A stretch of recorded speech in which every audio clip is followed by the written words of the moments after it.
अभी रिसेंटली आपने ये वीडियोस देखी होंगी जहाँ पर एक सिटी में लाइट्स फ्लिकर हो रही हैं, फिर वो बंद हो जाती हैं एंड आसमान में पीछे रेड कलर का यू चमकता है।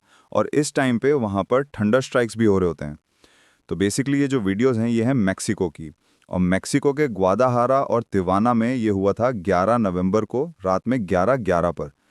और अगर आप ध्यान से सोचें तो ये पूरी चीज़ हम पहले एक टीवी सीरीज़ में देख चुके हैं। और उस टीवी सीरीज़ का नाम है stranger things. And exactly stranger things के लास्ट एपिसोड में ऐसे ही वेकना का पोर्टल खुलता है।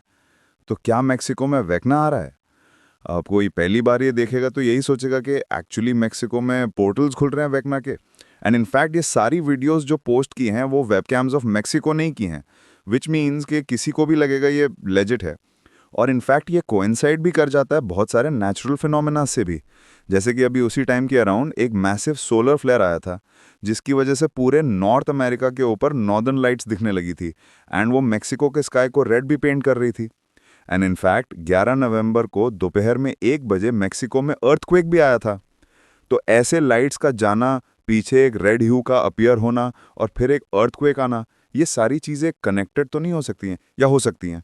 लेकिन फिर जब मैं इसे रिसर्च कर रहा था मुझे दो ऐसी चीज़ें मिली जिससे मुझे लगा कि शायद ये लेजिट नहीं है।